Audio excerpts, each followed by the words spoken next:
station. Ladies and gentlemen, are you ready? Once again, back. To Lyrical Content, your #1 hip-hop feed. There's no holding back in hip-hop. So why should we? Highlighting the raw edge of battle rap and the raw elements of hip-hop. Don't miss it. Lyrical Content, Friday nights on SNDS Radio. And the magnificent. Cheer. You already know what it is. Lyrical Content, SNDS Radio. It's the one and only JB and the Film God. And I got a super special guest from the crib. And when I say the crib, I really mean the crib. He representing that 305 and the 954. Say no more. Laja Slim, what's good, brother? Lajon, what it do, my brother? What's going on? What's going on, man? I'm trying to get you your headphones so you can hear yourself, you know what I mean? Appreciate that. So, what's going on, man? What you was getting into today, man? Man, I'm possibly going to a little event after this down there, I believe at the Hangar. After this, but I was in the studio working on the album, 7 tracks. Got you. So I've been in hiding. Now, go ahead. Yeah, so I've been in hiding, really. Right. Did you, after that big banger, did you end up putting out an official album? I put out one official mixtape, not an actual album, through Def Jam. Oh, got you. So you put out a mixtape. What's considered a mixtape nowadays? I guess when you're streaming free music, an album is when it's because on the mixtapes it's like a collection. It could be really consistent anything because a mixture of whatever. Because the reason why I say that is nowadays they selling the mixtapes. I mean, see, that's the thing where they kind of got me too between the mixtape and the album thing too. But I mean, I guess when you're doing a studio album, that's when I guess that the budget is really what they consider the album because that's when you see a real single and then that's when they put a real video and all that structure to it on the main mainstream. But when they doing a mixtape, that's when they just having fun. Yeah, anybody and everybody be on their mixtape. On the album, it just be strictly. Yeah, I guess that's another thing too. When it's an album, that's when you really strictly try like direct it for mainstream. Right. And when you're doing a mixtape, that's when it's just for the streets. Mm-hmm. It's whatever. Nah, facts. So let's take it back a little bit. You were born in Miami. Yeah. And then you end up moving to Broward. How that transition from Miami to Broward happened? All right. So I stayed with Miss Vanessa, Lord bless Miss Vanessa. She died of cancer. Condolences. Yeah, condolences. My mom, when she was a young girl, she had my brother at first. Mm-hmm. I guess she was like 12 or 13 at the time. And she ended up getting tricked, story they told, by my aunt, which was my grandma's sister. And when she was like, I guess what is the epidural, under the epidural, and she ended up signing my brother rights over her first son. Oh, wow. Yeah, they ended up tricking her and doing that. So when my mama had me, even though, she was in Miami, young girl, she kept me close. So I endured a lot with her. And then it came to a point where she met Miss Vanessa. And Miss Vanessa recognized, I guess the misfortune we was going through. And she just let her know, like, I don't want to take your child from you. Like, so we don't got to do no paperwork, nothing like that. Anytime you want to come, get your child, you could just come. And, by the grace of God, I ended up, Vanessa took me in. And then my mom ended up having my sister. So me and my sister ended up growing up in the house together. With Vanessa. By the time I turned like 12 years old, because in Miami, I was going to a school called North Glade. They had up to 6th grade. So like after 6th grade, like it was right after graduation, my old girl ended up coming like out of nowhere. Abruptly, like, you get to the house, you're a kid, that's dope. everything going so crazy at the house. You like, what's going on, everything like that. And, mom, get kids, y'all get y'all stuff, y'all moving. And, everything just so crazy. So we ended up moving abroad. Like, my grandma just let her know, like, baby, I got to go. She already told me before, because from the time I stayed with Vanessa, I was so close with Vanessa. She had a son that was in prison. So Vanessa really, like, kept me close. So that's why I got such an old soul with me. Mm-hmm. And so, like, she always explained everything to me. So when it got to that time and she said it to me, I knew I had to go, but I was sad. So that's when they ended up moving to Broward. What's the difference between Broward and Dade? Because the reason why I say that is a lot of people that live in Fort Lauderdale, they don't come to Miami. I got a lot of friends. It's so crazy because they don't even know how. Well, really, Miami is such a.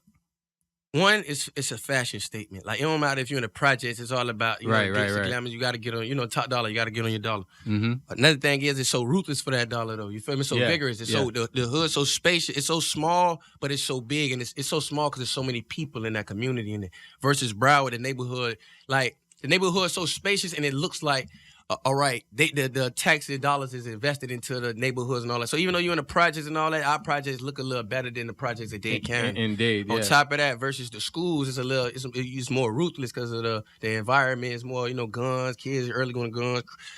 Drugs is directly right outside of school. Broward is a little bit more strict because police is always patrolling. Like I said, it's tax dollars, even though it's hustling. So if you hustling, you really got to be out here hustling. Like you taking it all rough for a risk. I mean, they the same way, but the police a little bit more fear of the community than they would be in Broward, because Broward got a more tight hold on it because of tax dollars. And versus Dade, the people really running them up. So it's just like, it's so crazy, it's so vicious. The girls growing up so fast in Dade versus Broward, they got a little more time to mature and figure out what they want to do and everything like that. Right. Probably by the time they hit 17 or 18 or even 16, if they end up meeting a boy who would probably out there or haven't, then they got a more chance of growing up and doing something with themselves going to college. Versus Dade, it's such a harder. You girls die every day. In Miami, whether it's drugs, kidnap, like it's such a severe thing. It's such a struggle harder. And when I stayed in Miami, because of that environment, I was more sheltered in with Vanessa. When I moved to Broward, I was out there because I didn't have that closure no more. Got you. You ain't had that kind of security, per se. That security. Speaking of school shootings, because you brought up schools in Miami and Dade, the difference. We just had a crazy tragedy. RP. RP. Respect the Parkland. Yeah, I feel it for the parents, because I'm a parent myself and you're a parent as well. It's actually my first time ever even speaking about it, because I didn't post nothing about it because it just was so. Me either. Like, it was so it was so like death striking to me. Like damn, because I got my babies with me. You feel me? And it's like. And it's so close to home. Yeah, it's like, wow. And then, I got 2 other kids too. So it's like, and I don't really sometimes see them as much as I would see my other child. So it's like, like, dang, it's so crazy. I'm just so fortunate that my babies are not old enough to be going to school. But then what about, the environment and how things going on? Like, I want to go to the movies. I'm kind of, skeptical about going to the movies because I don't want people to feel like it's the day to day. Yeah. So it's like, but for Parkland, it's just, I get my prayers and I don't know how to per se, like, because I was just telling friends and family today, like, I know the kids and the family members who are involved is I don't know how you come back for that. Like, I don't even know what words of, wisdom I can really get them, because they just, witnessed such a tragedy at such a young age. They lost friends. They witnessed it. You know what I'm saying? That's like military home. Yeah. The war home. That's the real thing about it. It's like we having war home now. And to people who never figure like, oh, people go to war or the military, that's what they face right there. Yeah. Like, at any point when you laying down sleep, it could just change. So now we having war home. It's like, what do we do? Yeah. Because a lot of people ain't prepared. Yeah. So do you think we should have stricter gun laws as far as civilians shouldn't have guns? I mean, at the rate it's going now, I feel like in certain environments, I feel like they just should have a patrol officer. Not even like such of a patrol officer, but actually like an armed officer, like you would have a bank or something like that. At the schools? At the schools, yeah, for protection of the kids, like have like armed security. Because I know if you had an armed security and gated, like if you didn't allow kids to just walk in and they had to be secured walking in, they would be straight. Because not only just because of the guns, like pedophiles can't just walk on anything like that. Because the way schools is, anybody can just walk on the school. See, that's a good point, because someone else, playing devil's advocate, someone else would say, okay, well, we kind of preparing the kids for jail. Yeah. If you have a security at the gate, we have metal detectors and things like that. See, I mean, that's what even much. See, but you made a good point when you said it's beyond that. It's kind of like, yo, we keeping pedophiles off. Yeah, of the jail. because you never know, because it's like before we was really hearing about the shoots and stuff. You had so much school stuff with teachers and kids and stuff like that. You don't ever know what's going on. Right. So it's like, I mean, how do we protect our kids is really the question. And do you feel like we address mental illness enough? That's the thing. We don't especially not in the black black, not even just as a but definitely not in the black community, because we like I was telling friends that sometimes someone's born in to suffer, and we not our fathers are not here, or our mothers are not here, so you ain't learned as a man to feel that emotion, or as a woman to feel that love, so you don't got no guidance. It's just lost. And this new generation, they so lost because they screen so much principles, but they don't know the real morals and values behind it. Right. So that's the whole thing. It's like like I said, how do we protect our kids? It's really sense of direction. Who really want to be the sense of direction? Yeah, man. That's my condolences to the Definitely, parents, condolences. RP to the kids. And you said something that triggered me. You was like, yo, a lot of people was born in to suffer. And you were one of those people that was, Right. Born in to suffer. Right. But you went to school. I prospered. Yeah, you That's went the to strength. school. Yeah. You did your music. You fight through it. So that transition, like you was in the streets. Right. How did you wake up every morning, go to school, come back to the same? Okay, I ain't gonna lie. I like this you feel interview me? because you really like the first person who really like asked me. I ain't like no disrespect to no interviews, but questions I feel like the people should know about me that I really want to answer that they don't really know. Like how do Elijah on Slim? It's like one. I ain't start out being no hustler. Like I ain't start out with the mind frame like I want to be a drug dealer. I was a talented. Like when I came with Vanessa, they diagnosed me with ADHD as a young kid and stuff like that. Wow, yeah. They tried to get me real in it, didn't take it. They found out I was so talented. I was drawing, so they really started giving me drawing books. Vanessa ended up opening a daycare center, and so like an in-house daycare center. So all the parents who came around and like my cousins and stuff like that, like everybody would just keep buying me drawing books. See, like damn, this kid could draw. So that wasn't really my main passion in art. And then like when I really started understanding emotion through like just watching movies and with my nana all the time listening to music and just just interpreting it through as a young kid because I was reading newspaper, I was doing all type of like just gifted stuff by her not putting me on the railing. So like when I got with my old girl, it was really like I'm out you. Then on top of that, I found out my old girl it's gay. Like I found out she lesbian too. Right. 11 years old. I'm just out in the world. So that's not only is my first time living with my girl, my first time finding out she gay. Yeah. So I'm just like, what? Oh, yeah. And so at the time, I was rebellious too. So I'm like, cause now you got, I'm first time living with my mom. The other person got 3 other kids. It's like me and my sister first time. I gotta protect my sister. I don't really know how my mom is, right? Really like that too. Like I'm well smart. That's at 11. Yeah, at 11. I already know the stories that I've been told, and then on top of that, like it was a time when I was in rehab as a kid. I was writing her. Now that I'm old enough, I realized like damn, my mom was in rehab, so I was writing you, and it just the dots was connecting with me as I moved to Broward. Like damn, what I'm finna do? And then like my mom was so like kind of broken hearted and jealous hearted, just reminding herself of what happened the first time, how attached we was with Vanessa, even though Vanessa didn't do it, but how much attached we was. She just fought with me so hard to keep me away from her, and it just made it worse with me. So it forced me in the streets, just on some like I ain't want to be home, and then it just got worse. Like my brother ended up finally coming to move with us. They really ain't getting along because he got his own little personal issues too. He let me hold a gun for the first time. I'm just a kid. He get kicked out of school for selling drugs. I'm learning. I already knew about drugs, but y'all grew apart though. Yeah, right? we like when I stayed with Vanessa, my like they made it a way like Vanessa and my mom and I made it a way like when I got to a decent age, I guess like 5 or something like that, they took me to my brother's house to meet him for the first time. And bro was mean as shit, but I loved him. Like once I found out I had a brother, I'm like, I love this man. Mm-hmm. So like he light skinned like you too. Like a brother and sister, they light skinned like you. Like you wouldn't even know they're my brother and sister. That's funny because my 2 brothers is dark skinned like you. Yeah. I'm the only light skinned one. So like as I started growing up with bro, the love started coming. But bro always knew how smart I was, intelligent. Bro was doing the same things, but he just was in the streets at an early age. So because he was growing up in Dade. So he really was all the way out here. And we from the city, Liberty City. And my family and everybody's in the city. So it just was so crazy with him. And then like as he started living with us in Broward and teaching me stuff, but just wanting to go back and forth to Dade, he just kept teaching me stuff, but he would always tell me like, you better not be doing none of this stuff. Like I'm teaching you because we ain't got no daddy. Like that's why I'm telling you. So he putting you on game. He's being that father figure. Yeah, like my brother was really being my father figure. So as I started getting older in Broward, he started selling drugs. My mom always had that respect with him. So like he started selling drugs out the house. So like it'd be times like he ain't even home. He'd end up like telling me one day like I'm gonna trust you like sometimes if I'm gone to handle this for me. You feel me? But don't make this no habit. So it ended up being that. Then I started getting licks and stuff from the school and stuff, and then making more rounds and stuff like that. Then he started trusting me.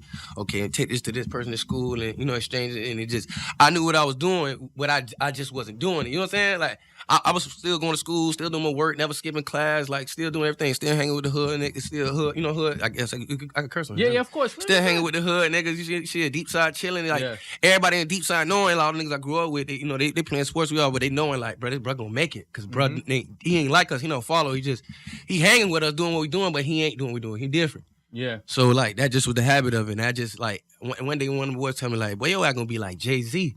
And then I thought about the Jay-Z story. As I started getting older, I already was into the music and rapping then. If you knew some of my story, I was already into the rapping then. So as I started getting older, when it came to really in the streets, I just told myself, I'm gonna be like Jay-Z. I know I can't retire from this, so I ain't finna be trying to do it for long. I'm gonna just do it to whatever odds I got make, and then do it. But I'm gonna be such a good of a hustler, you ain't gonna know I'm a drug dealer. So like when I was trying to go to school, going through my old girl and stuff like that, my brother trying to make his way in school like that too at the same time. But sometimes we end up bumping heads. So like one time I had the FCAT and we ended up getting into it right before school.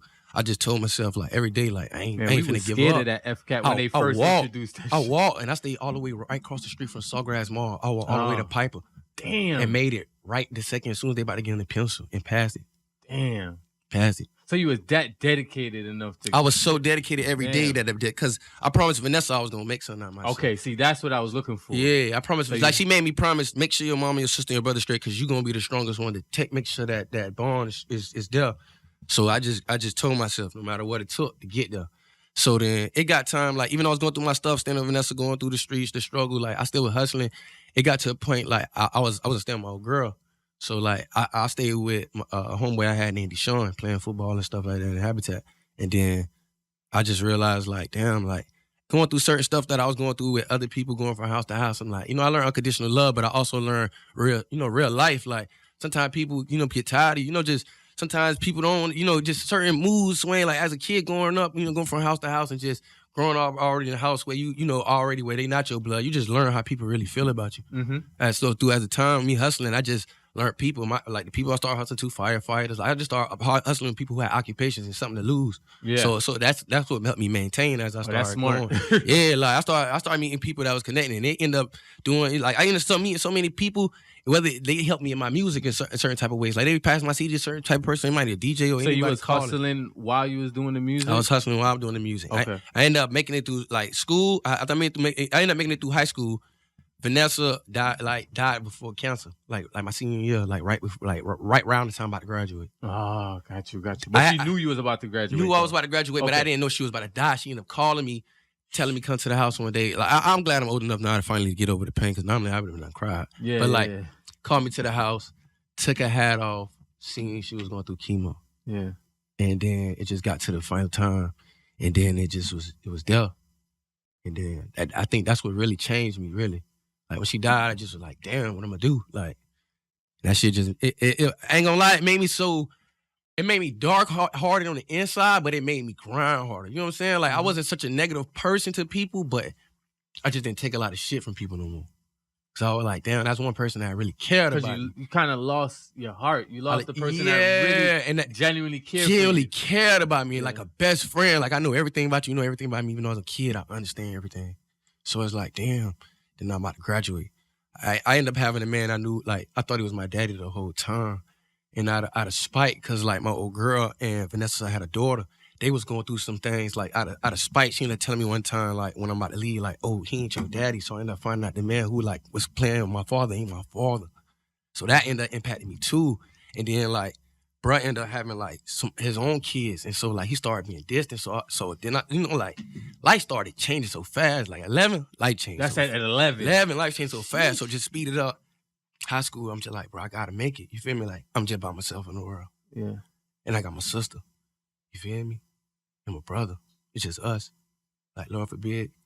And even though your brother was mean to you, you still was like... Like, he was straight, but he was still kind of mean. Yeah. You feel me? And then find out, old girl on drugs. Shit just started like, damn, old girl on drugs. Then it went from one time, they found old girl almost dead. Old girl tried to kill herself. So I'm just like, I just tell myself like, bro, I gotta get it for her, because if I don't, that's it. It's just us. What we're gonna do? Just shit. But that pushed me. So Vanessa died. Old boy came, bought my graduation shit. Boom. I shook. Old girl ended up calling me one day because it like, I always had like a rebellious thing with her because of the lifestyle and everything, how I was going. But I always would push him. You feel me? So like,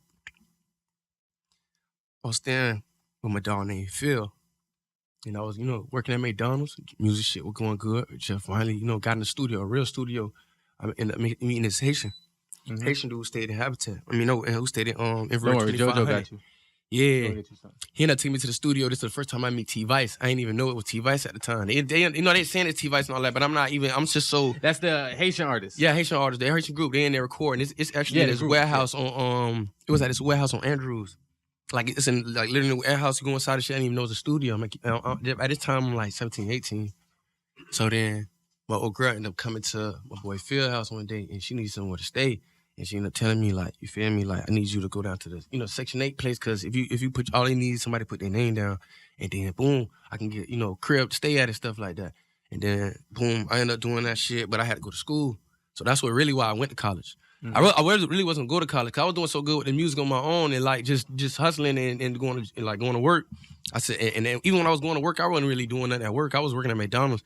At doing the cashier, that's it. They just liked my personality. Girls always coming there talking to me, just that the owner of it, because that's when they just started doing franchising.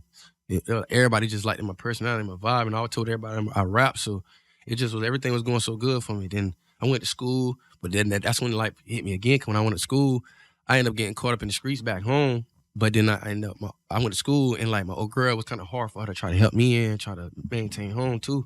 So and I ended up, it ended up going so hard. My brother ended up coming to school and telling me, like, I'm gonna help you this one time, but it ain't finna be no everyday thing. So this how I really like start hustling in college, and this is what really got me caught up in the drugs. Cause now you gotta think about it. Like, I'm already going to this college where I already know the ins and outs. So I'm the number one freshman on college, just on some Flomo. Yeah, Flomo, on some personality, vibe, and smart. Like, everybody knew me on the campus, like all the way down from the gardens, cutting grass. Like, everybody knew me. So you seem like a cool ass dude. Cool so dude, like... just self dude. I just be me, just do me, be me. So,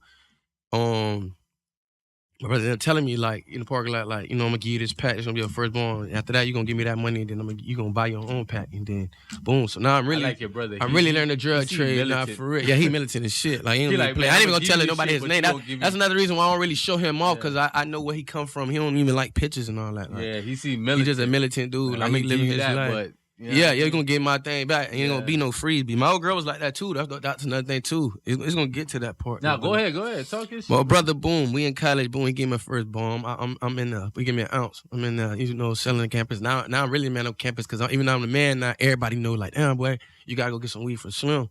So I end up being cool. I ended up going through a little issues in and outs, but other than that, for the most part, I was straight, because everybody knew me, like, and then everybody knew I rap too. So anytime they had an event, they always asked me to do the rapping. Like, I rap before. I didn't even care. I told everybody, listen, I'm a rapper. I'm gonna blow up. Yeah. Everybody knew it. Like, it don't matter who you is. I told the gardener, like, listen, I'm a rapper. Hey, stop playing. Spit for him. I'm gonna grow. I'm gonna blow. I mean, you spit for the dude at McDonald's. I spit for him at McDonald's. I told him. I said, listen, I'm blowing. And that's what made him stay. So it was like, I just, you sold keep myself. In touch with him to this day? The dude. It's so crazy. From time to time, I end up finding. I know how to find him. It ain't too hard to find a Haitian. How to find a Haitian. It ain't too hard. I just need to get. It's a better position I will put myself in to call him in. Cause I know what type of dude he is. Got you. And that's some amount of respect I got for him. Yeah. But his name's Smitty. Shout out Smitty. Smitty Keys. That should be his name now. Smitty. Yeah. So but like, again, for the most part, boom, I'm selling. Slow-mo, you at school, I'm from all selling. Hustling. I'm doing the music, I'm hustling. But then I think I had a little warrant for something back home. It was something petty. Mm-hmm. And then my mom had to go through surgery, and it just was so hard. I think I probably traumatized it to myself at the time, because I just ain't know what to do with my life. Like, I knew how hard I was struggling and doing the hustling. Like, I ended up when I started hustling, I stopped going to school like that. That's what made it bad. Like, I was doing good at school, but when I started hustling, I just started saying fuck school. Yeah. I said, you started making that money, you was like, I'm like, man, because my college campus, I ain't gonna lie, like, certain professors, I started selling to them too. So, and they knew how I was, but the thing was, they was on my ass. Like, the ones I started selling to, they really started being on my ass. Because they wanted you to succeed. But they seen how good I was. They ain't gonna lie, I commend them, because they was the ones who made me start getting better at rapping. Because they started testing me in other ways where I was getting mad. Like, all right, since you want to be doing this and all that, like, because I still go to, like, sometimes I still go to class. And then they'll be like, they'll ask me. They'll know me on some smart ass shit. I'm gonna answer the question, but they'll ask me, and I answer it, but I never really know why I answered it. Even though I got it correct, I just be in my shit. It's like, I know I'm smart, but I don't know why I answered it. I know exactly what you mean. I had a teacher like he one day he got me out the class. He just showed me his room, his office, and I just seen he had dreads and Tupac and all the rap shit. And he just told me, like, why he was so into me, because I reminded him of him. And then I just broke down, told him my life and what's going on, and he just told me, like, if you really want to do that music, stop playing. Do it. And I just decided, like, man, I ain't coming back. Yeah. All right, so walk us down the lane of getting into like the music seriously? Because you've been doing music. I've been doing it like the whole time I was doing it seriously. Because at first, like the whole time I was doing it seriously, because I first recorded at the house, Okay. and then I met a homeboy named Snoop. You know, shout out Snoop. He just got out of prison. My homeboy Snoop took me to a studio, do like a real engineer in the house. Like after Smitty, Wait, you're going too fast. Yeah. The recording at the house. recording at the house. Explain to the people how we used to record at All the right, house. first, when I was going through with my mom, I used to stay with Deshaun and them. I used to record with a Guitar Hero mic in the shoe, and the music out loud. That's how I used to record. And the first show I had, shout out to DJ Doodoo, he took me to Cutters for the first time. Club Cutters. What Club you Cutters. mean? Yeah. I'm like yeah. 13 at the time. And I ain't People gonna need to lie. know that. This Come on, people man. don't even know this. I'm gonna tell people this is the first time anybody ever heard me say this, but this kind of made me not like clubs no more. Like this was my first time ever really going to a club, and I started seeing everybody popping pills and doing drugs. And I'm like, whoa. I'm like, oh nah, this ain't me. Yeah. This yeah. ain't me. He like, man, you gonna have to like the people that was with me and my auntie and my brother, that's my brother too. My brother came with me too. He was always a big supporter of my music. He like, nah, bro, this is what you're gonna have to go through. You feel me? Like, just you ain't gotta be doing drugs, but you feel me? You're gonna have to be performing for people doing drugs. and stuff like Facts. that. Yeah. So you're in my right. mind, I had to hype myself up. Then like, oh damn, I'm gonna have to be in this type of environment. Like, and then people walk around naked. I'm just like, damn. Mhm. So it eventually I was doing that. Like I started doing the performance part early. Yeah. But they was telling me this I also started learning about engineering. They were telling me like, oh, your music got to get engineered right, ain't engineered right because you don't got gotta no mix bass. right. Yeah. So I'm like, damn, what y'all mean? They like, how you recording? I told them how I recording. They're like, nah, man, you gotta go to a real studio. So speed up the process. Met Smitty at the McDonald's. Went to my first studio, seen T-Vice. I recorded a song. Actually recorded a song called Girl, I Got You. It's on YouTube. It's on YouTube. It's on YouTube. Okay. HD Studio. My first time, I learned about Pro Tools, all that type of stuff. So then, boom. Next, my boy in the hood, Snoop, he take me to a real studio in a house. Well, I do know how to engineer and do all of that too. And that was DJ Scoops. Shout out DJ Scoops. And I ended up doing like a 22 track mixtape, like nonstop. Like I just stayed there and just. And what year was that? It had to be like 2010, 2009. The mixtape actually on Dat Piff. Dat Piff. Of Dat course, Piff. that was the hub for us. Yeah. Dat Piff was everything for us. Ironic fact right here. Now I'm signing a Def Jam. I can't put none on that. No, you can't. Because they sued Dat Piff. Yeah. Yeah. You can't do none of that. None of that on Dat Piff. Facts. Okay, so before we even get to Def Jam, now you've been doing music from 2000 when? You Yeah. said 10? No. Yeah, 2000. So to hard down music, 2009. 2009. 2009 Okay. is when I first actually go to the studio with T-Vice. T-Vice. Yeah, boom. Okay, so now you did the mixtape. What happened after that? Okay, boom. I made a mixtape. I go off to college. I promote that mixtape. People started getting recognizing me and stuff. I ended up recording another mixtape in college too, Okay. called Black Diamond. And I was also doing another group project with my boy Carter. Shout out Cool Carter. He rapped too. We ended up doing a group mixtape together called Oreos, Polos, and More Hoes. That's ours. We was on our Young Drew shit heavy, so Yeah, we like, yeah, man, we yeah. might make a mixtape called Oreos, Polos, and More Hoes. Mhm. We never really got to finish it, but the ideas and everything we had, we ended up recording a couple of songs and stuff like that. The dude who was in the studio was recording that. He ended up getting mad because everybody at school started liking us. Cause we did some songs with him, but they were only like our part. So then he started hating. So Gotta be one of them. So I dudes, ended up man. meeting this Haitian dude named Junior. There's a Haitian dude named Junior. Mhm. This was really kind of devastating thing. I never told nobody either. I made him a this Haitian dude named Junior. He believed in me so much. He's like, man, I'm gonna invest my money into you. Boom, me and Junior would go, cool, we cool. I'm with Junior. Junior bought me a studio. Damn, you still talk to Junior to this day? Because that's a real ass dude right there. Hold on, I'm gonna tell you the story. I never told nobody the story. The only person who knows was me, my mama, and my cousin, the people that was there. And All Junior. right. So boom, me and Junior, I think we was roommates at that time. Junior invested in me. He bought me my first studio. I don't know how Junior getting all this money. He come from Fort Myers. I'm like, man, I ain't getting all this money. Like, listen, You man, know how the Fort people, Myers family niggas got get money. their Family money. got money Yeah. and all that. I'm like, I ended up meeting him. He had another homegirl, boom, best friend. She ended up liking me and stuff like that. So they wanted me to go out of town with them so bad.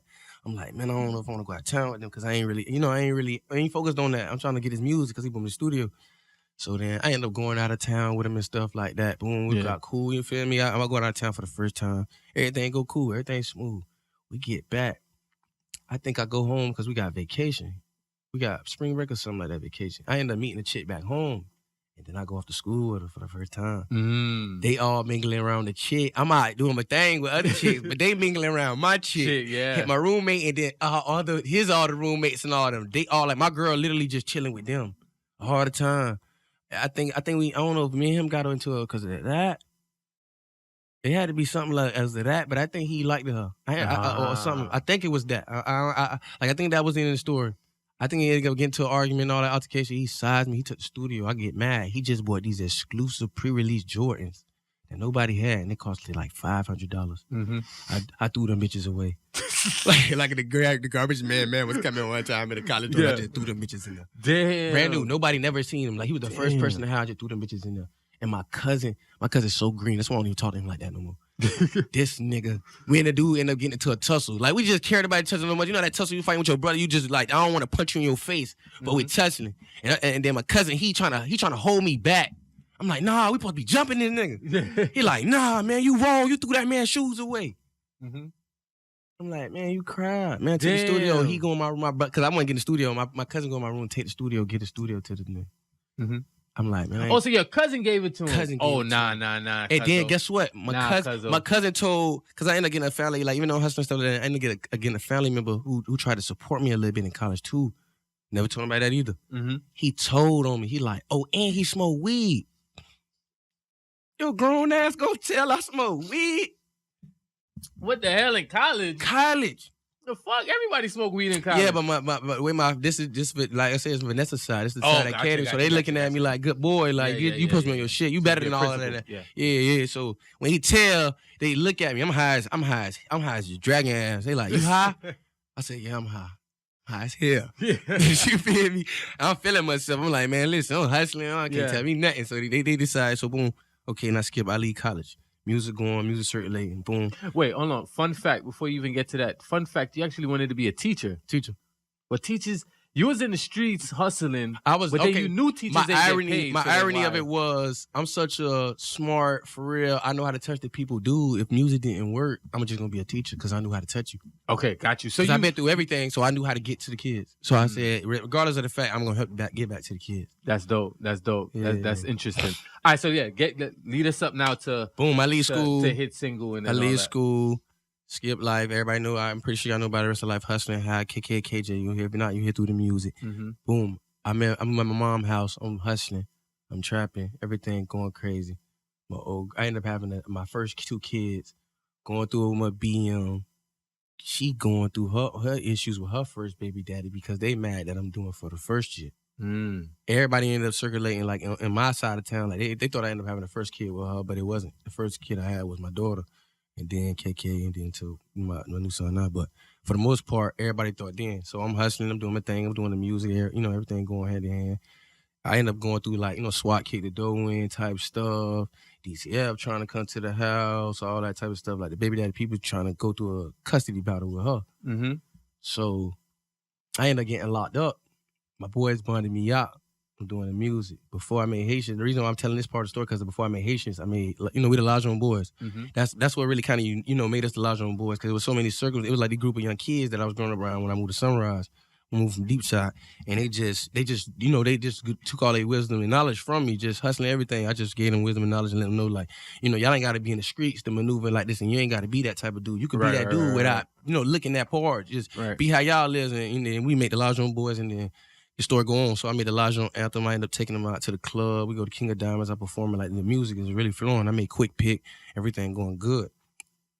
I also ended up getting, because it's so crazy, and the Lajon Boys were so strong and everything was moving so good with the music, I ended up getting jumped by like the old dudes that I was running with out of the hood.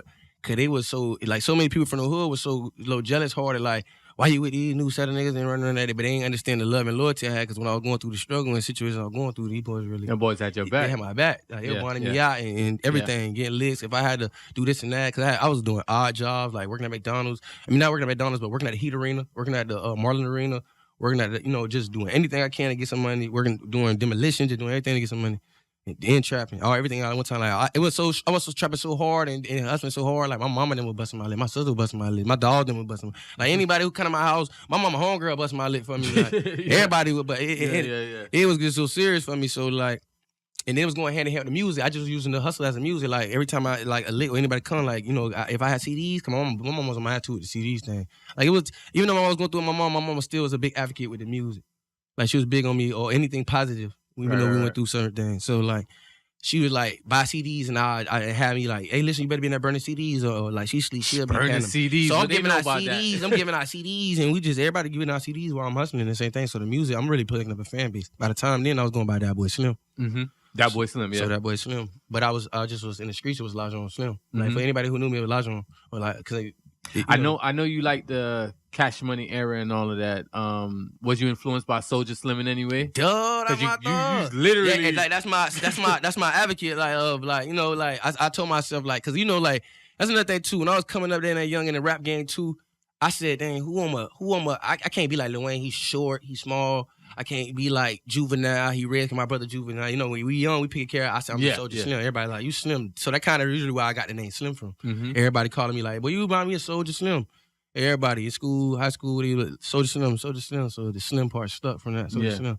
But I knew like, even though I'm hustling everything, I feel like I didn't live up to that height of Soulja Slim. So I ended up like dropping the Soulja, like, nah, you could just call me Slim. Yeah. Yeah, and then the Lajon, so then when the Lajon came, it was like Lajon Slim. Yeah, and Lajon means money. Obviously. Yeah, money, obviously. Yeah, so you just added that on to the Slim. Right, to the Slim, and then it fit. Boom.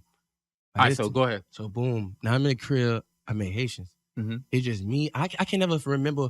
I'm thinking it was me and Ant or me. I think it was Ant. It was just me and one other person in the room. I ended up making Pat Swayze. Skip through the story. Pat Swayze already made Quick Pit. We made other songs together. He know what I'm capable of because he reached out to me originally on Instagram like, boy, you can rap. He the first person ever really sent me beats. He like, man, you can rap, man. I made One Way Frame, make it happen. I'm gonna send you some beats and see what you can do with them. So boom. By the time the fourth song come, I do the fourth song. I see him got another beat he just posted on SoundCloud. So boom, I'm like, hey Swayze, send me that beat. He like, all right, boom. He ain't even like waste no time. He just took it down, sent it to me. Boom. Oh, that's love. I made Haitians. I called him. I'm like, bro, I think I made a hit. But I'm just thinking on some regular. Cause I think on all the songs I made a hit. Right. I'm like, bro, I think I made a hit. But I'm feeling like the same way I did the thing. Boom. I posted. I ain't thinking nothing of it because I just do all the songs like that and post it. And I come back. Everybody calling, like everybody calling me, texting me. Everybody like, man, I ain't gonna lie, that song you just dropped raw. It doing numbers, so boom, it's going, everything's circulating. I got a homegirl named Pinky at the time. Like I grew up with her. She ended up being the label True Story. She ended up knowing them personally, like the people inside who funded it. So she ended up telling me at the time, like, I know how you can get on. Like I know somebody who got a record label. Like, so I'm like, I ain't on that. Like I ain't even on. You know, I ain't doing all that. I had them the people ain't know. I went through my ins and outs. Like I ended up signing to a label when I was younger, and they were signed through Universal. And that was my first ever sign. It's still on Facebook too. Like everybody be posting. Like I signed to Universal. And that the man of like kind of screwing us out the deal, and like took in my studio equipment. So because I ended up getting some more equipment. He took the studio equipment that I had because I had lifted over them one day. I hope you bought your equipment now. I hope you, because that's twice. Oh no! Somebody when I signed to Def Jam, I bought equipment. You bought all again. your shit. I still have my old shit. Slowly over time, my old shit broke because I just didn't care about it. Just had it laying around the house. But my new shit, I still record myself. Cause boy, that would have been the first shit. I would have been like, Mama, hold on, let me before I get the house. Like believe it or not, that was the first thing I wanted when I like got my money. Like I ain't gonna lie, take me to San Ash. I finally get about the studio I want. Yeah. I knew. I'm like now I'm up to that level of knowledge with it. So I was like, man, I can't wait to go get what I want. So how did the song catch on? Now you put it on social media. Everybody social media, it's in the streets, it's doing its thing. My homegirl ended up taking me to the she ended up calling a girl named Gabby. Gabby ended up pulling up to my house. I get a call with Gabby. Me and Gabby from the audition. I let Gabby hear my music. She like, oh, you slide. Boom, boom, boom. I let her hear Haitian. She like, damn, that song raw. Boom. We get there. I do the audition. I just tell myself, I'm like, man, I already know what I'm finna do. I just felt so cocky. I'm like, I already know I'm finna do it because I'm a lyricist. So I said, okay, I'm finna do Lajon Anthem, Quick Picking Haitians. I do them. And then boom. You know, they all good, but they really learn Haitians because they Haitian. So they really turn. Yeah. So now they like, you know, asking me, how you made this song? Who made this song? Like, I made this by myself. Like I just telling them the story how I made the song, and then boom, they end up wanting me. Boom, I end up meeting Zoe Dawes for the first time. He come in, we talk, boom, boom, boom.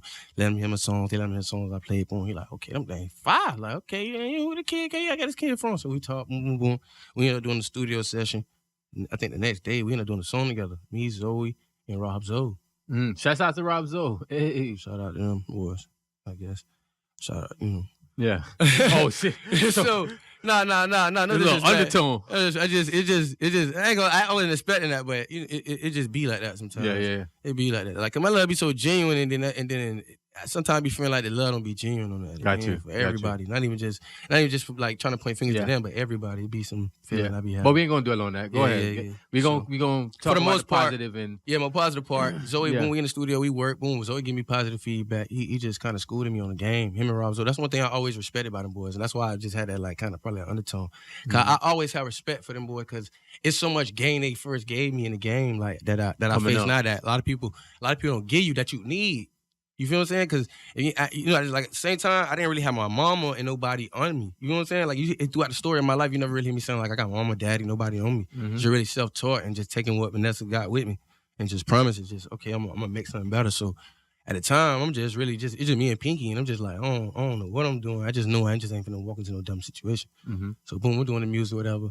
I already had Haitians, everything going good. And then one time, I'm in the studio, they come in there, they like, they bring Rob Zoe in there. They like, we want Rob Zoe like, I want what you think about me getting on Haitians? In my mind, I'm like, man, hell no, this my Jew. Like I'm looming, I'm finally on, I'm doing my thing.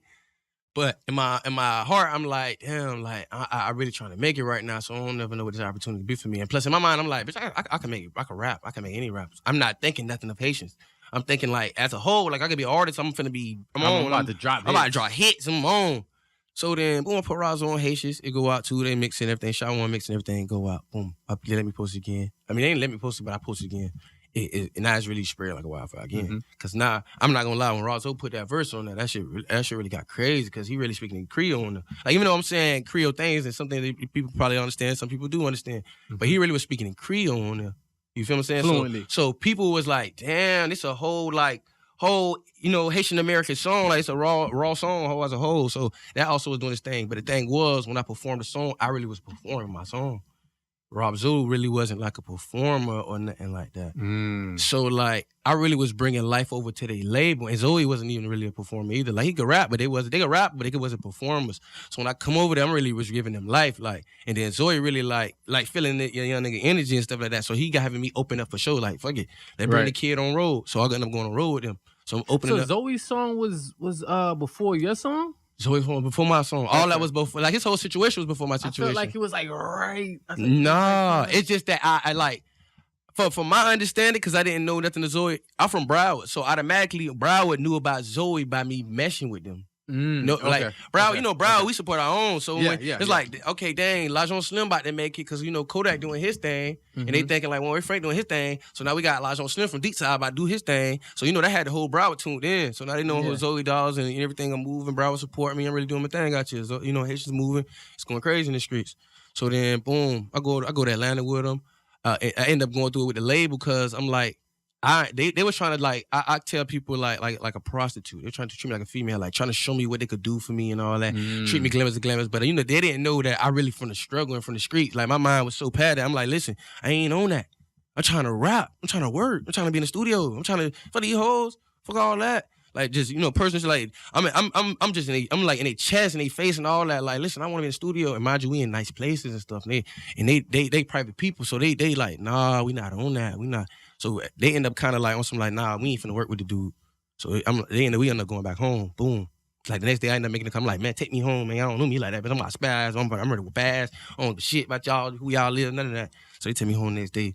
They end up telling her, Pinky cool with them. These her people. So I'm her brother. She looking at me like her little brother. These her people. So she kind of wedged in between the two. But it end up getting to where now they like, okay, we really want this kid. So now they end up coming back. So then boom. And at the same time too, I'm kind of finessing the situation too, cause like, all right, yeah, I'm performing and opening up for y'all, but they give me money. So I'm going through a struggle at the crib and shit like that too. I end up like paying lights and still hustling too, cause when I get back home, I still gotta live a regular life. Facts. So then, my old girl, and the lights end up cutting off. My neighbor ended up telling me like, yo, girl, done smoked all the money. I'm like, damn, what I'm gonna do now? I gotta really get out here. Like, what I'm gonna do? So then, I think something happened. I ended up telling the people like, I had to get my lights on or something like that. I don't know if Pinky ended up paying them, but I think she paid them, or my mama ended up paying them. But I realized, damn, the people really got my back. But I still ain't finna like let them put me in a foot up in the situation. So I stayed with them. So I still was working and doing my thing, like recording songs. And they kept me so busy on shows. So I was always doing shows all the time, like Black Diamond, T5, everything. So that's why everybody always see me doing shows. Cause they was running my name around so much too. Cause like the thing was, even though I was out there running my muck on my own, people was wondering how I get in contact with me. And that's where the deception came from. Cause I'm thinking like, yeah, you doing your thing, but my song is already doing its thing so much. Like, DJs already picking it up on their own. Like, ain't gonna lie, they end up doing little stuff like putting it out, but it was already catching fire on its own. So the thing was, I just didn't know that I could be doing this myself. Like, me and my boys could have been just doing it myself. Because I was gonna ask you, do you feel like the song was bigger than the face, than the person? I mean, at the time, no, because people knew who it was that made Haitians and they knew who the Lajon Boys was. Okay, got you. Because in the song it says, Lajon. So they knew who the Lajon Boys, they knew who Lajon Slim was. It just was the amount of, in Dade County, like, who was Lajon Slim? Because in Dade, they didn't know who I was. In Broward, they already was knowing who I was. In Dade, they was knowing who I was. Yeah. So I could say in that market, they was really helping me in Dade because they was going to certain clubs they know, certain promoters they know, and them promoters like, man, I want the kid on the ticket. So boom, I ended up doing shows. And they wasn't green. They was giving me the money. Like I said, they would treat me like a female, trying to show you the trust. It wasn't until it came out of the paperwork. Ah, got you. Here we go. Now I get to the paperwork. They bring me the paperwork. They think I'm a done kid. Like, you don't sign it. I'm like, man, I'm not finna sign it because I already done been through an issue already with that. Yeah. So boom. I end up like, damn, I got the contract. What I'm gonna do? My homegirl Pinky like, we're gonna take it to the lawyer. I'm stuck in that wedge between two because I'm still like, I still got a hustling mentality. I'm like, okay, Pinky cool with them. Like, even as my sister and all that, like, it could be deeper than the rap for me. You feel me? So I'm still stuck in that wedge between two. I end up because I'm so in the streets, the people end up, I guess, calling certain people trying to get them people to convince me to sign. And so them people was putting me up on game. And because they Haitian. They don't really know my background, but I don't really speak fluent Creole. I understand Creole, but I don't speak fluent Creole. So they tried to go around Haitians that I knew personally and tell them to convince me. They told me. And one of the person they tried to convince, I think mainly what they tried to convince really was Snow Zay. The dude named Snow Zay. Yeah, free my nigga Snow Zay. And that's why I ended up making the song Snow. Snow Zay ended up paying for me a lawyer. Like, he ended up paying for my lawyer. So then he told me, like, you don't owe me nothing. Like, I really want to see you, make it. He was another African in my corner because he was in the street. So he really was telling people on the face of my like, nah, shit's solid, just 100. Like, cause I'll hang with him sometimes and just on the, talk, chopping it up. We gonna, route together and stuff like that in the music, like in the clubs and stuff. And he just, talking to me. So he's realizing like, just solid. So he ended up taking me to a lawyer. He ended up paying for the lawyer. I go to the lawyer. He just tell me like, you good, pay for the lawyer already. Go to the lawyer. Lawyer read it for me. He's not an entertainment lawyer, but he know the law, so he read it. He ended up telling me, I said, you ain't got to, negotiate the contract and actually do that because you're not an entertainment lawyer. I just need you to tell me what it say. So he tell me what it say, and I was losing. It was basically like, they were just giving me the limelight and they were taking the money. Like, all right, yeah, it's 50-50, then next is 60-40, and then next is 70-30, and then next is, I got 10%, and the next I was off the board, like, period. Wow. I'm like, what? Oh, so over a period of time, I'm losing really. Yeah. But I'm grabbing the fame. Man, I said, and they own my masters and everything. Oh, no. I'm like, no. Publish, they own everything, but they own everything. Yeah. I'm like, no. So, okay, so to break it down for people, you remain solid even though you was going through the struggle. Even though I was going through the struggle. You was hustling. Mommy was still going stay through solid. what she was going just through. You still stay solid. And you was like, look, man, I'm not going to sign no Fugazi deal. I'm not going to sign no Fugazi deal. Because my life ain't going to change regardless. Exactly. So what's the point? And the thing was, even though they was giving me the money and they had money, they like, we could give you whatever money you need it and want it. But I'm like, nah. You giving me an allowance? Nah. That's what I said too. I'm like, I don't need no allowance. I'm a grown man. Yeah. So then, boom, they like, okay, we'll negotiate a contract. We'll change it however you want it. So I tell them what I want, but they don't want to change it. So now I'm like, oh, y'all think I'm a kid. I'm just some retarded kid. Because I ain't gonna lie, even though like I'm growing up, like I was acting kind of kiddie sometimes around it because I was enjoying my life now. Got you. Yeah. You feel me? Because I live such a fast life. But at the same time, bitch, I'm a hustler. You ain't finna side me. Like, bitch, I'll slap you with my pistol. What you think this is? They ain't finna side me. So like, I still was being so street on them, and I'm such a like I said, I'm from the streets. Like, I just had it myself, so I'm such a I don't take no shit from nobody. Like, I ain't the hardest thing in the world, but I just don't take no shit from nobody. Like, you ain't gonna hear in the streets, Lajon Slim getting pumped up, high school, middle school, none of that. Cause I always just had myself, so I'm gonna whoop your ass. Like, I had to learn how to fight early, so I ain't even for the going back and forth with you and all that. So like, I'm telling you, like, my sister already know how I am. So I'm damn near about to fight the CEO. Like, listen, bro, I don't care how big you is. Yeah. I'll beat your ass. You feel me? Like, I'm on your ass. So they end up still playing like back and forth. I end up like, man, you know what? Fuck that. I'm not even finna sign them. I just started answering the phone for them. I blocked them. Like y'all playing. They mad because I think at the time But you were still rocking with Pinky. That's my sus. Okay. Matter of fact, at the time I'm staying with Pinky. Okay. People ain't even know because I end up getting kicked. My mom ended up kicking me out. My mom ended up kicking me out after I made Haitians. What? After Haitians got made, my mama kicked me out. My mama kicked me out. I ended up staying with my boy Ant. I got a homeboy named Ant. I ended up staying with him for a little time. You feel me? And then Pinky ended up saying, fuck it. Because at first she was on against me staying with her because people was already feeling like we sleeping together and shit like that. Gotcha. And that's my sister. Like, we really grew up together, like, Yeah. so much together. So she just, like, we just was keeping that part, like, nah. But then it got so real for me. She just like, fuck that. You finna stay here. But she was on a verge, too. Like, I'm finna move out and you want to take over the apartment. I'm like, yeah. Damn, Pinky. That's some real shit. Yeah. So she was on there for that. That's some real shit, Pinky. Yeah. So, boom. We going through the shit. But Pinky, you feel me? She just like, damn, this is my little brother. You feel me? Like, she crying every night about this shit because it's just, that's what made me so true to Pinky, too, as my sister. Like, nah, I'm not going to burn my bridges with her. Like, be like, fuck her. She trying to fuck me over. Because she just was, I like, at the end of the day, I knew how much of she put in with me. You feel me? And how much time it took from her, man. How much, you know what I'm saying, negativity it got from it. You feel what I'm saying? Before it got, like, negative. But I'm saying, like, before when we was just still going good, it still came with negativity. Yeah, of course. So, boom. Then because I'm blocking the label and shit like that, oh, yeah. We end up shooting Haitians. Pinky paid for the video, right? But they posted it like somehow it's their money. You get what I'm saying? The label money. Label money. Ah, shit. But it's Pinky money. Pinky give me the money. Like Pinky go pay for the video. Like I'm finna pay for the video. Yeah. Boom. Pinky pays for the video. Label supposed to pay for the video. They gonna give you your money back. She not thinking because Pinky's such a go-getter herself. She just like, okay, y'all give me money back whenever. Boom. We shoot the video, we do everything. When I forgot everything about me stop talking to the people and shit like that. I ain't thinking like the man got paperwork on the video and all that shit. So even though we gave him the money, like we physically gave him our money. Yeah. The video man was a video man that Zoe Dollars did blow a check with. Mm-hmm. So then the blow a check, the videographer people gave the video to that guy, that guy, and wouldn't give us the video, even though we gave him the money because they end up doing paperwork. Yeah. So that was really what kept me like in the loop with them, like talking to them, because now I'm trying to finesse. And that's true life, right? True story. True story. So now I'm trying to finesse to get my video.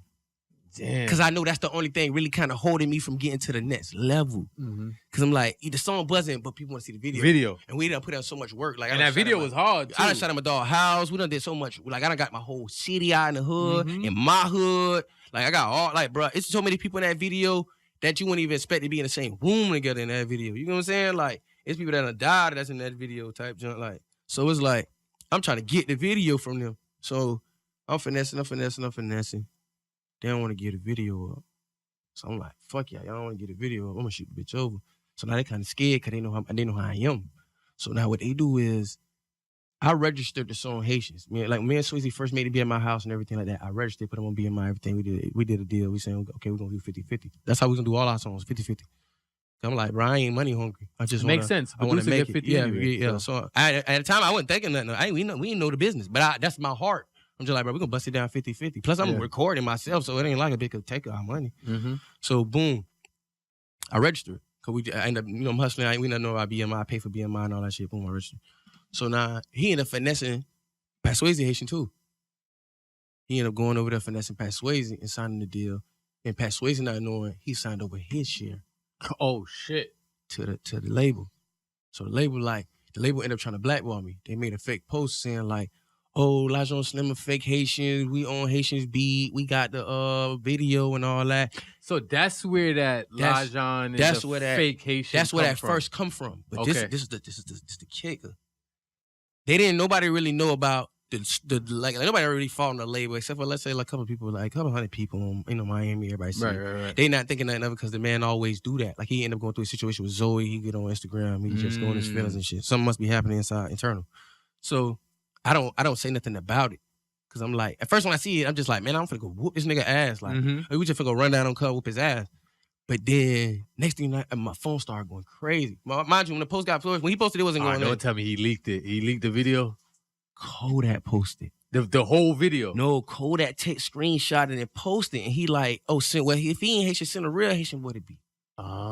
So not a whole everybody. Mind you, just during the time with Kodak, like doing like this before he even doing a double XL. This when the Soulja Boy shit going off. This is when shit just really like looming for Kodak, really like on a major scale for him. Like when everybody like, damn, is he signed to Atlantic? And we all just wondering. You feel what I'm saying? Like we all just pushing and supporting him. Mind you, I had already been a pumping up, perform, met him and everything like that. You know, everything was cool. We coached, everything was great. So when the post come, like I said, I'm from the streets. My first eternal thing is to react street-wise. But then people like, nah, so somebody make a call, the post end up coming down immediately. But it's too late because the streets done screenshotted it. Everybody done screenshotted it. So now it's like, what I do? That shit made such a big impact because not everybody, because I never really addressed it. It got big because now everybody like, well, is you a real Haitian? Is you fake? Is you real? Is you fake? Is you real? Is you fake? And it just was like, I never really addressed it at first because the label made me believe like, don't say nothing about it because this gonna be your notoriety of the game, and just teaching me little tactics to try to get on with the music. Like you need controversy and all that. I let them control my Instagram and everything like that. They had all my Instagram passwords, Facebook, Twitter. They had them make little posts like, yeah, y'all, I ain't no real Haitian, all this type of shit. Like I'm just like, damn, what do I do? Like, cause I'm dealing with, mind you, still going through the personal shit at the same time. Now I'm going through my little life industry for the first time, and it's just my break. You feel me? Yeah. So now, and then on top of that, I don't got nobody. Now Pinky really down now. Mind you, we was already going through shit. Now this shit 10 times worse now. Yeah. And it's just me and Pinky. Yeah. You feel me? Like it's my hood and all that, but I'm saying like it's just me and Pinky. So now, and she know me, I'm ready to take a street. I got a couple of people that ready to take a street with me, you feel me? Like, but I'm saying on you and Kodak ain't have no problem. We never had no problem. He posted it. Yeah. It ended up being on some street shit. On some Zoe shit, another homie told him to post it because that homie was cousins to the CEO of the label. Got you. So that's why he ended up posting. And ended up taking it But down. it wasn't nothing It wasn't nothing no personal. Like, I don't fuck with you, like, because we ended up talking after that. Got you. So, long story short, it's already happened. We never even spoke about that, though. Got you. Like, we never addressed that. But like I said, it was neither nor here nor there. It's just the fact that the streets and people who didn't know me took it on. Yeah. And now they like, oh, you a fake Haitian, you riding on this and that. I just stay content. Like I said, I'm me. So I stay content with who I was. I still rep my flag, still, walk around. And the thing was, they didn't know my background. Nobody really knew me. Like nobody, like I have a friend, like I had a couple of friends who really took time out to know me, but nobody knew me. So nobody really knew like, well, who is he? What, you know what I'm saying? Like, and then my real family who I grew up with, like I said, I come from a, adopted family. I got an auntie in the house, so I said my auntie Daphne, and I grew up in the family with Haitians. You know what I'm saying? Vanessa wasn't Haitian. But the people who are growing up in the house is Haitian. On top of that, my father, my real father, when I end up finding out with my old girl, my real father is Haitian. Got you. So that not only from me growing up with the background of being Haitian, when I moved to Broward, the essence of who I was still carried with me. So like my friends I still hung with Haitians. Like even though I still was like Americanized, and because my cousins and everybody Americanized, you know what I'm saying? Because I grew up in the house with Vanessa. Like even though I grew up in the house with Vanessa and I had the love foundation, it was so many of us, like 30, 40 of us in the house at one time. My auntie had so many kids too. So we all sleeping on pallets. Like we all auntie making big pots. We all eating this, like, we eating everything out, Haitian food, everything out a big pot. Like we just everything bathed together. So people never knew like the background. Like, oh, some people question like, well, is you a fake Haitian? Did you go through the struggles we went through? Yeah, I went to school with my cousins. I ain't got no brother. People call y'all look like Haitians. Y'all eat cat. I fight. We go back home. It's just us. That's it. We're not allowed to go to the park because y'all not finna be out there getting into shit, enjoying all that. Just me and my cousins in the house doing our thing. And then when I moved to Broward, it's just really in the streets. And then I just really, when I was in the streets, I still stayed to myself, like thugging. So it was like, I went hitting licks with people because I was already in my frame. I'm not finna go jail with you. I started learning snitches and all that. Like I said, I'm such an old soul, and I have Vanessa was so much smarter than the people that I hung with. So I was just like, man, I'm not finna be doing nothing with nobody and get killed up. Yeah. So like I said, I just never folded. So when it came time to everybody trying to question who I was and all that, my family really did the talking for me. My family is the one who really spoke up for me. My family who really in the streets end up going to certain holes in Miami and like, nah, y'all sleep. You regret not speaking out at that time? I mean, I kind of did because I never knew what type of, like how to address it. Like, I never knew how to address it. That was the whole thing. I never knew how to address it. Like, I never knew what to do personally. I just want to fuck Kodak up. Because you was so fresh. I was so fresh. I just was so mad. I'm such, like I said, a hothead. I just want to fuck Kodak up because you posted it. Mm-hmm. You feel me? But I knew that even if I went over there and tried to fuck Kodak up or whatever the case may be, however the outcome may came, I would have looked like the bad guy. Yeah. You feel what I'm saying? So I was like, damn, what do? I don't know what to do. And nobody don't got no advice for me. Mm-hmm. So then, boom. Because you ain't have nobody like you was saying. I didn't have nobody. You and Pinky. It's just me and Pinky. And Pinky don't know what to do. She just know to defend me. Yeah. That's it. So I'm just like, listen, Pinky, you already know I'm shooting it out. We blessed with tears. Mm-hmm. You feel me? Pinky just like, fuck it, I'm with you. You feel me? My little brother, I ain't, I'm not going out like that. So end up going, kept it going. And people started trying to size it, like cutting the cords. At one club I went to do out of town. Cut the cord? Cut the cord. Like, dude tried to rob me while I'm with my girl.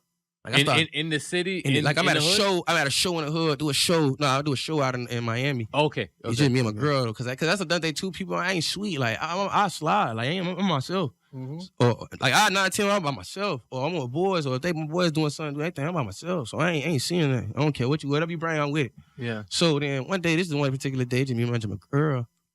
Luckily, I tell my girl walk to the car. My manager walk my girl to the car. Boom, my manager walk my girl to the car.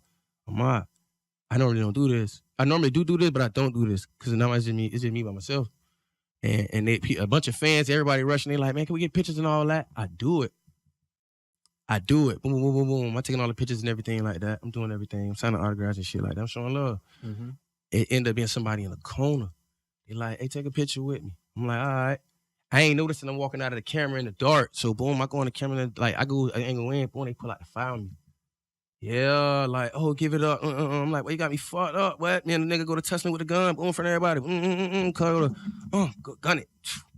Take off. I'm hot. Boom.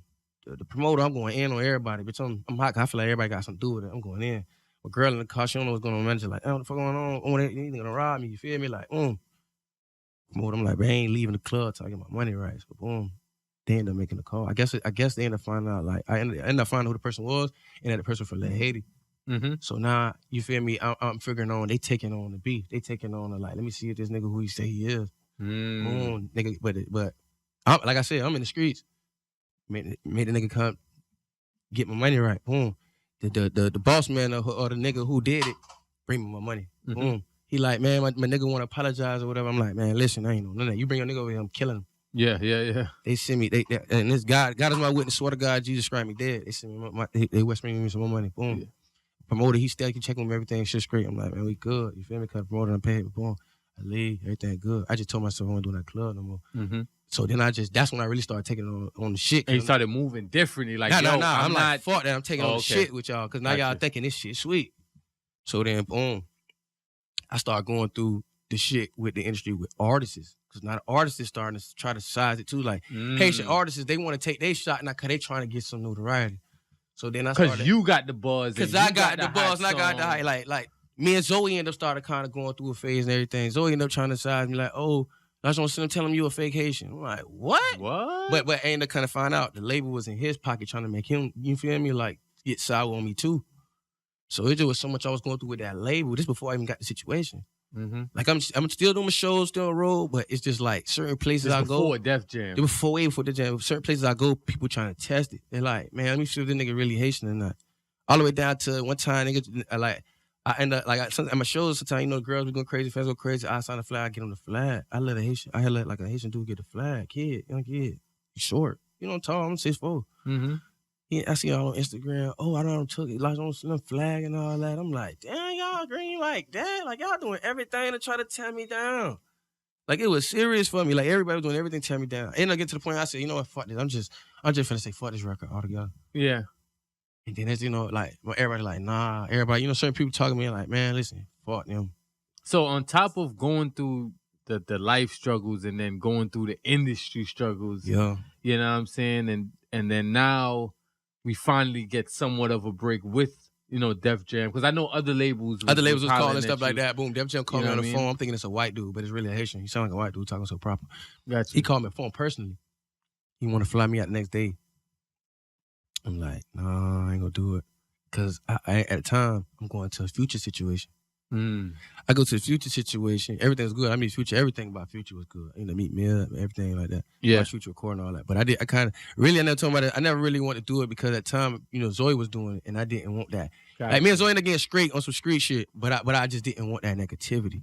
Got you. I'm like, I don't want to go over there where the nigga I just was with is finna go and then it'd be more issues. Because I feel like talent-wise, I'm finna do my shit. You know what I'm saying? I'm gonna get my shit and I don't want it to be no bad blood. Because I feel like that was what was going on with me and Zoe too when I was at label.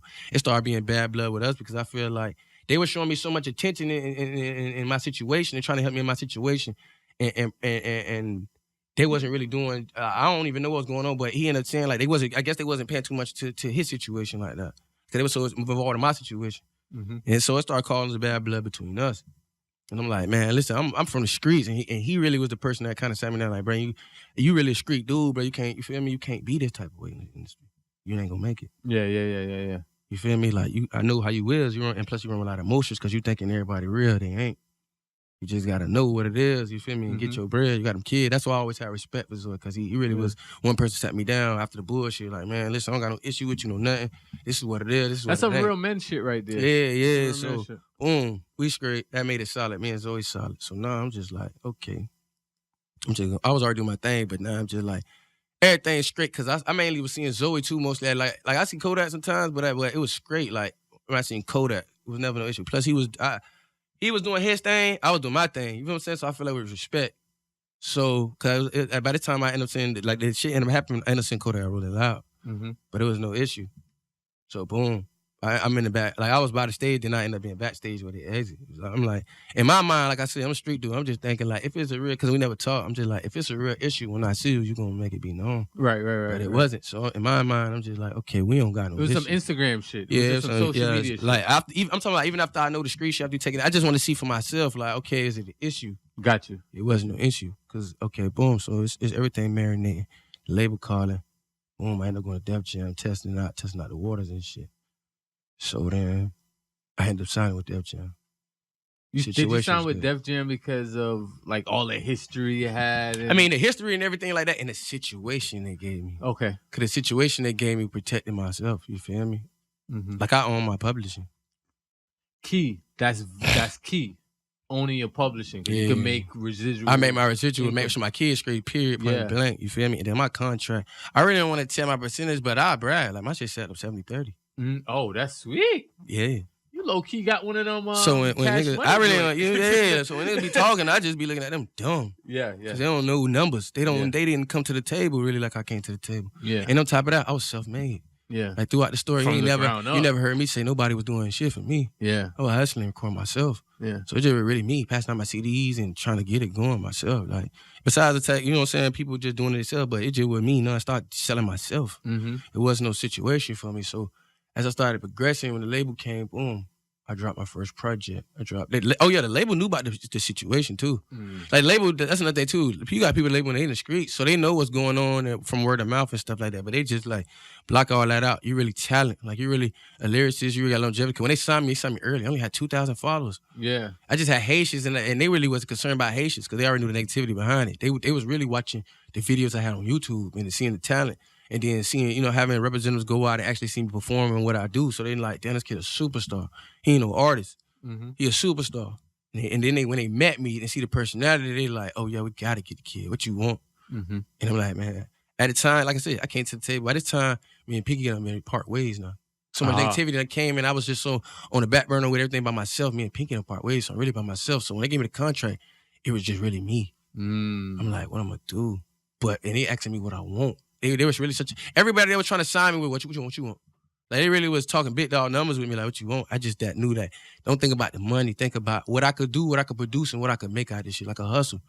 You feel what I'm saying? I just need to take care of my family. So I let them know, like, listen, I need my contract set up to where I got longevity, because I'm gonna do this shit for the rest of my life. Yeah. I love this shit. Not saying like set my contract to be set me on the line. Like I'm saying I'm finna be doing this for the rest of my life. So I need it set up to where I could take care of my kids for the rest of my life. No, that's smart because with the publishing and whatnot, and the residual income, like you said, for the rest of your life, if God forbid you pass, my kids are still getting that money. So with that being said, I took my check up front for what I need to take care of my business to maintain, and I left the rest for let's get it, like, what I produce. Put it on the table. I don't want to walk when I leave. I don't want to be leaving with owing you. Yeah. I want to be able to walk away and do my thing. Like I want to come and produce what I produce and walk away from what I produce. Yeah. And they say okay. Okay. So now, let's speed the people up a little bit before we get out of here. You have the No Hooks. You on volume 4 right now. So boom, I dropped Hood Olympian, the project through Def Jam. Oh yeah. Sorry. First, that do his thing with it, but I believed in that project, but I didn't really. I felt like the streets wasn't believing in my project because of what was going on on the streets wise, because it still was lingering on to like now. You feel me? They slowly started to kind of like when people got to know me and know who me, they know like okay, and how I run in the street. They know okay, he's solid. You feel me? Mm-hmm. Like not to bring up another man, but like on some 6ix9ine shit. You feel me? Like I ain't finna be on a video trying to boast you then to sell it to you. Like when you meet me, you gonna know what's up. You feel me? So that's what it was. You're not trying to taunt nobody to tell it to y'all. Like I'm Elijah on Slim. I'm really in the film. Haitian. This is who I am. Like man, you don't like me. That's on you. Yeah. So I knew that my contract is set up really for albums. You know what I'm saying? Because that's really what they make their money at. But I knew that I wasn't at that yet. So I tried the first project, like, let me do this mixtape to try to get my foot to show y'all, like, I could do the numbers. But the streets was going crazy. Mm-hmm. Like, the shit was going so AY with me. Like, I did everything I supposed to do on the label side. You feel me? But it just was the streets was going too crazy with the negativity. Because I was going to ask you, do you feel like Def Jam did as much as they could with, you know what I mean, Haitians? I mean, Haitians was doing, and ain't gonna lie, Haitians is doing his dollar. It's still doing his dollar. And I shied away from the record. Like, I actually came to the label like, man, I really don't want to focus on this record. Mm. So, and the label was feeling me because I really wasn't feeling it no more because I got tired of the negativity. Like, I got tired, like, even though I was doing so much good with it, I just got tired of the bullshit that came with it, like, and it wasn't even from, it started slowly not even being from the fans. It really was from the industry side of it. Like, certain people don't even want to work with you because people feel like, and like I say, they feel like certain people on your region not messing with you, so why should we mess with you? Right. So I just was like, damn, this shit's so negative. I have to rebrand myself. Mm-hmm. I have to let them know who I am to get back to if they decide to like Haitians, they like Haitians. But to get them to understand who I am, you know what I'm saying? Because they love me is to understand me. Mm-hmm. So I'm like, that's what made me say, you know what? I'm going to just focus on who like, his label wanted me to not to change who I was. Like, despite what I was going through, like, don't change. Don't let it change you. Don't let it break you. Because every artist going to go through they you know what I'm saying? They shit. Mm-hmm. It's just don't, if you get through it, you know you're going to get to the other side. And I'm like, I know I'm going to get to the other side. So I just said, you feel what I'm saying? Certain people that was in my advocate, like talking to me, yeah, talk to people like, you know, I asked Drake for advice before and just, you know, Pusha T. And just like Pusha T really just gave me like, you know, really reached out to me to give me advice and he just was, you know, telling me focus. And you just got to keep doing what you did before you got signed. Because that's really what got you like the street crazy and stuff like that. And that's what I said. I said, you know what? I just ain't going to turn no more music to the label right now. And the label realized that, like, execs started reaching out to me like, but they was realizing what I was doing. I really was trying to get back to touching the people. Like, this is who I am. Really going back, like, I stopped going to the hood and shit like that because it was like so much shit, like hatred start coming. I just said, fuck that. I'm just finna be back in the street. It is what it is on some Soulja Slim shit. Like, I'm finna do this rap shit, be a deal, bitch. I don't give a fuck. I'm walking around my hood. I don't give a shit how you feel. You don't know what I got on my account, how I do it, bitch. Everybody know I'm paying. You don't know how I could be $5,000 rich today. I couldn't have no dollar in my pocket today. You don't even know it. I still move around military. I normally move, so it just about staying solid and just showing the streets in the hood, like. But I'm still here. I'm still me. I'm still the same nigga. Yeah. It's just that if you want to get to know me, now you get to know me for real. Because, you know, before people, even though I sent out a rapper, people would take me for advantage. You feel me? Like, nah, you ain't serious. Or like, I'm a rapper, so I ain't going to listen to you or shit like that. Even though I was doing everything I supposed to did for it. Mm-hmm. It wasn't time I made Haitians. They like, all right, I want to listen to you. Mm-hmm. And then, you know, negativity come. You got some people that want to listen to you, some people that don't. And then you got some people that just don't, they don't really care for none of that. Or they don't even know nothing about it. So that's really where I'm at, really. Like just, I'm working on this album. Def Jam want me to turn the album now.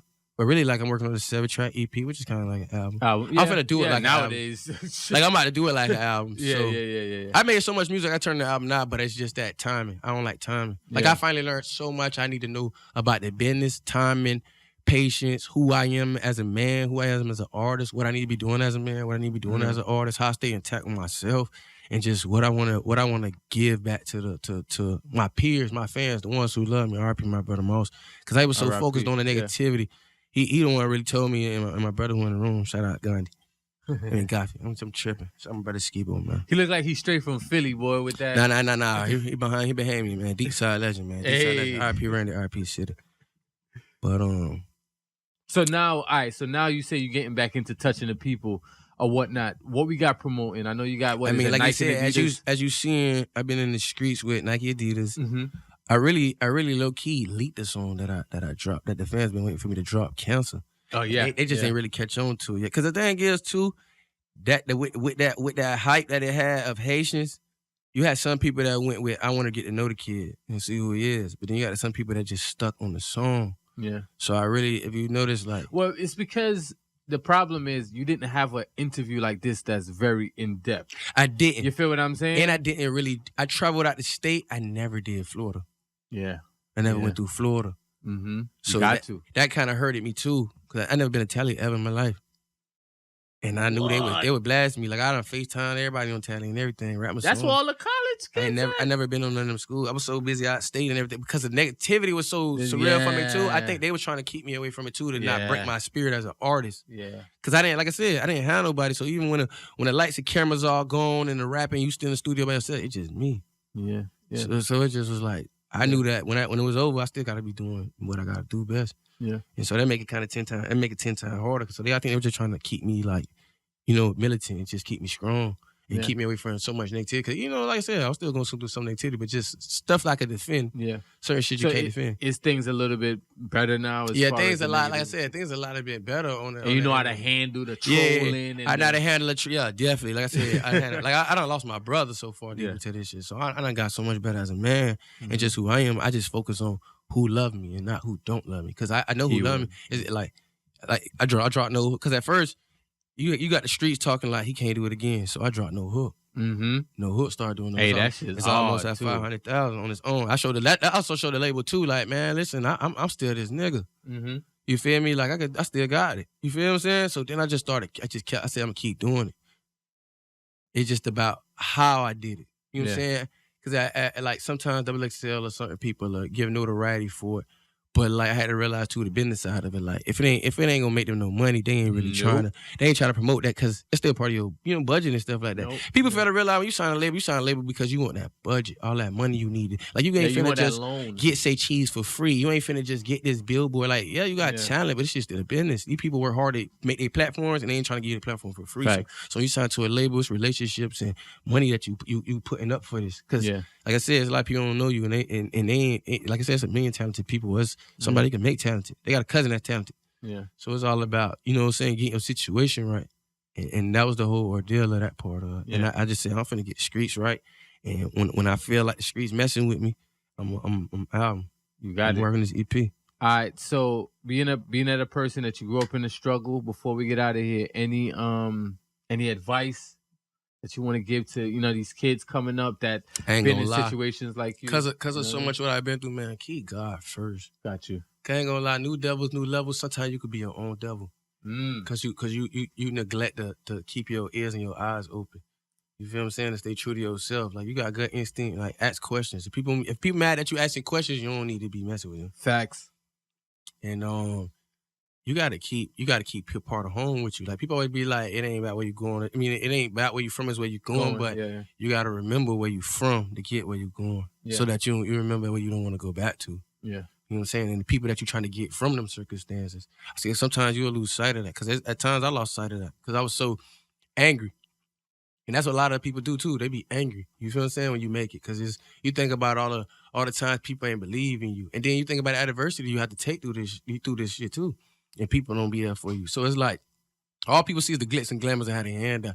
And at the end of the day, too, as an artist, people want to see you be a Superman.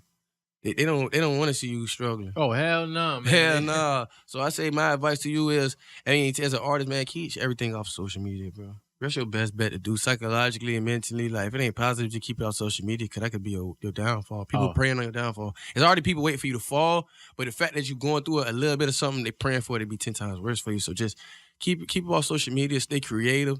Stay content to who you is, and put God first, because I promise you put God first, everything else gonna come. Else is gonna come for you.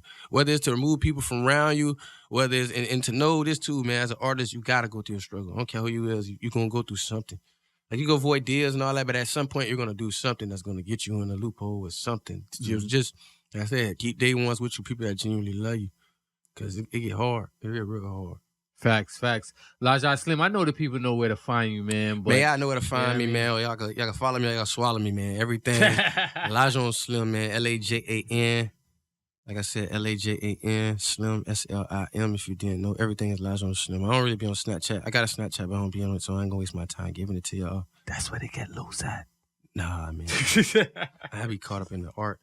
I ain't even a good Damn, poster. I ain't even talk about you drawing and all that, man. Because I start. My mama tore that part from me. Yeah, there's a lot that came with that. Because I used to draw too. I don't want to put it all in one interview. Yeah, it's like so much. Because I had to realize that too. You got to put in the. You music. deserve a part two. Because the thing is too is like because I used to draw. Because I know where you coming from. I used to draw. Ain't gonna all lie, believe it or not, I do shit. deserve a part two because there's more to the story. People don't know. As an artist, like hard work and dedication. But like I said, and they don't even understand. Like a person like me, I'm the type of person that'll get that out of you, you know. Oh yeah, one person I got a shout out to that became a good advocate too. Shout out my boy Relatable Oddball. If y'all don't know, if you listen, shout out Relatable Oddball. Y'all check him out.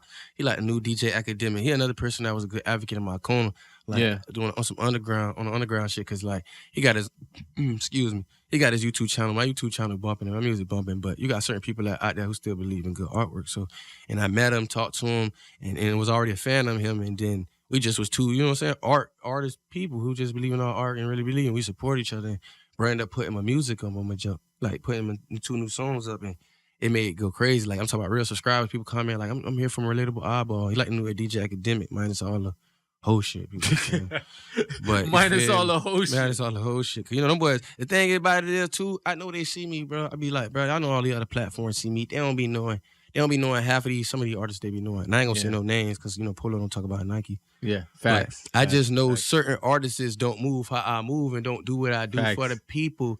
Yeah. And these people ain't never met them, but they be showing favoritism. Right. So I learned I gotta play chess, not checkers. Facts. And shouts out to Shay too, man. Shouts out to Shadow Queen. She reached out to you.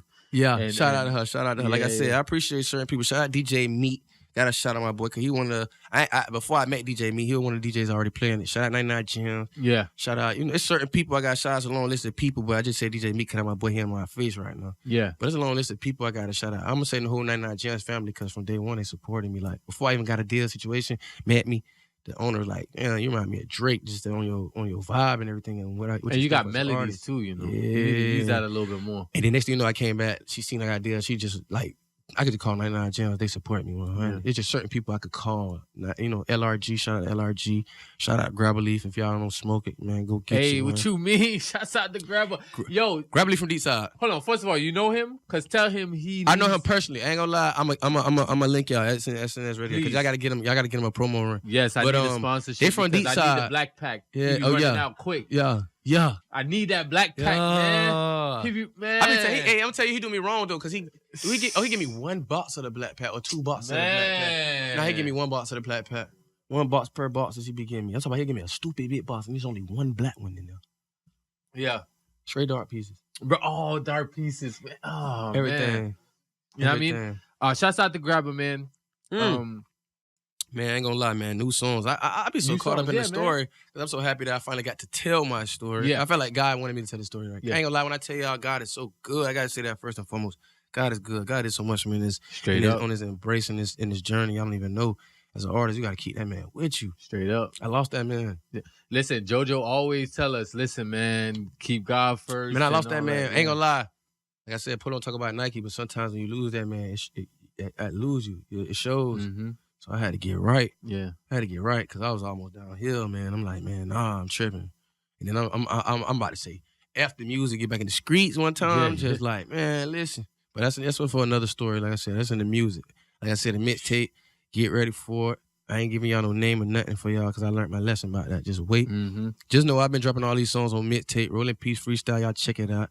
I got No Hook. I've been dropping all of them No Hook 4. I already jumped for No Hook 1, No Hook 4 video because I was supposed to shoot the other videos in between time, but it's other sceneries I want to shoot for concepts. I never come up with concepts because everybody be asking me. I'm just addressing it. Everybody be like, how you come up with these concepts, man? Everything just organic, man. I just shoot. Yeah. I get everybody shot producer-wise. I get everybody shot video camera-wise, but for the most part, we work with my boy Buntree. But like I said, man, on SoundCloud, y'all Elijah on Slim, and y'all got me on YouTube, really. All my exclusives really on SoundCloud for video content. Y'all gonna see that mostly on YouTube. I'm gonna drop more videos, but y'all check that out, man. Cheer. And that's Until next Elijah time. Slim, man. Lyrical content stamped in the streets. And we out of here. I'm about to play that no hook. Let me get an intro to that no hook, bro. Man, it's your boy Elijah Slim. I'm locked in right now with SNN. Y'all already know this for the streets. We in the streets, online radio, man. Elijah Slim, we in the field right now. Let's go, no hook. Cheer.